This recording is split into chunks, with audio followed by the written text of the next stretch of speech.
All right, a major geopolitical shift is happening right now. And believe me, it has direct consequences for your portfolio. We're not talking about some slow-moving trend here. We're talking about a single, sharp statement that has cranked up the tension between Russia and the US, and it's sending immediate ripples through the financial world. So in this explainer, we're going to break down exactly what was said, how it's shaking up the markets, and what your investment playbook should look like to get through the uncertainty. You know, it didn't start with a big treaty signing or some complex policy paper. Nope. It started with just two words, our adversary. It's a stark, very public declaration that just fundamentally changes the rules of the game between two global superpowers. So, who said it, and what was the final straw? And there it is. On October 18th, Dmitry Medvedev, who's a really key figure in Russia's Security Council, dropped this bombshell on social media. Now, this isn't just some heated rhetoric. It's a very calculated statement that signals a fundamental break in relations. But this didn't just come out of nowhere. Let's take a quick look at the timeline to see just how fast things escalated. As you can see, this didn't happen in a vacuum. The tension ramped up, and it ramped up quickly. It started with an ultimatum from President Trump over Ukraine. Then the U.S. doubled down, hitting two of Russia's economic heavyweights, the oil giants Rosneft and Lukoil, with brand new sanctions. Medvedev's declaration was the direct comeback, not just calling the U.S. an adversary, but also slamming the door on any off-ramps, demanding full capitulation instead of some kind of mutual victory.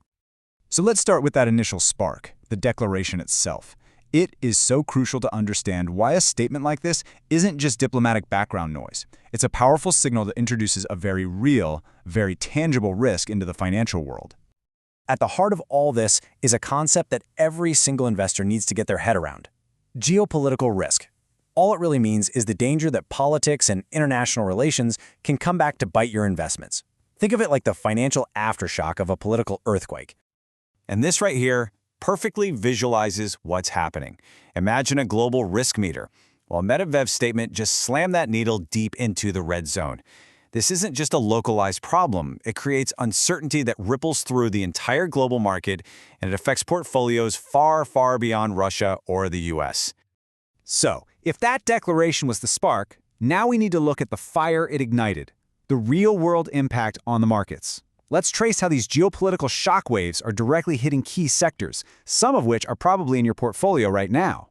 First up, and this is the most obvious one, energy. I mean, when two global powers are at odds, and one of them is an oil giant like Russia, you can bet the energy market is going to get volatile.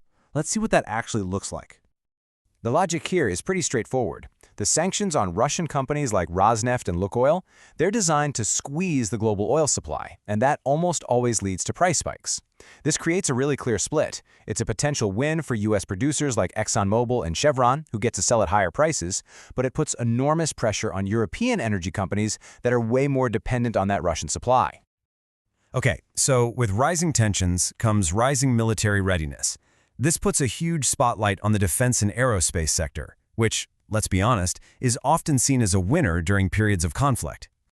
And here's why. Increased hostility almost certainly leads to bigger defense budgets, especially among NATO allies. This means the companies that are at the very center of the military supply chain, we're talking heavyweights like Lockheed Martin, Raytheon, and Northrop Grumman, could see their stocks start to outperform the rest of the market. You know what happens when uncertainty is the name of the game? Investors run for cover. And in the financial world, that often means a flight to the perceived safety of hard assets, like commodities. This is straight out of the classic investor playbook. Geopolitical instability makes people nervous, and that nervousness drives a move toward traditional safe havens like gold and silver. For anyone looking for broader exposure, diversified commodity funds are also an option.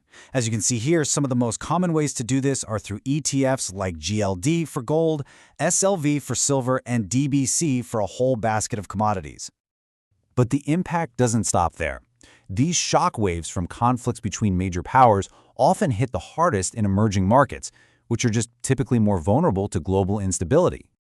The key risk factor here really is economic exposure.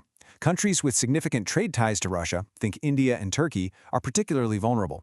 So for investors with assets in these regions, this means you got to brace for some volatility in both currencies and their local stock markets. The strategic move is to take a hard look at that risk and maybe consider hedging your positions or even rotating some capital into more stable regions.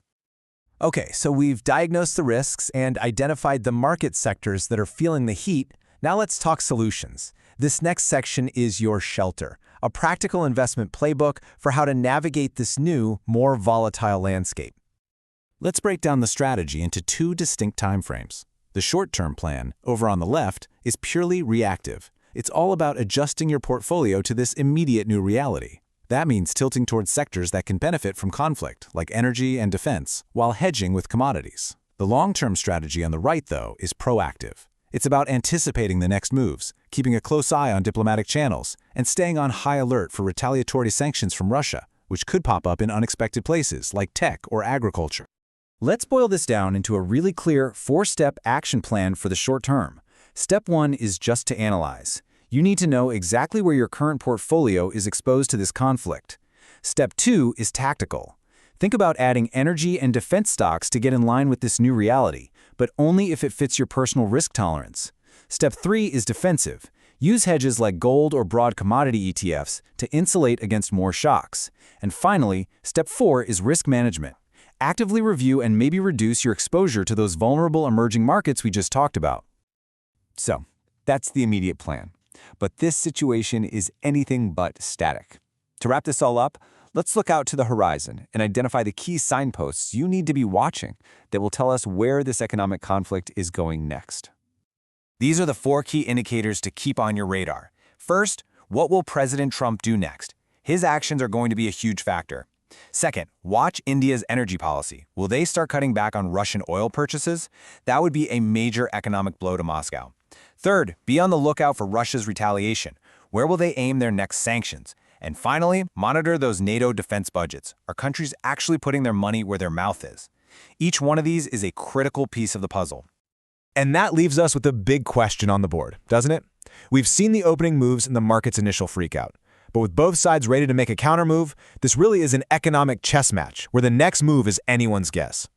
In an environment like this, staying informed isn't just an advantage, it's absolutely essential.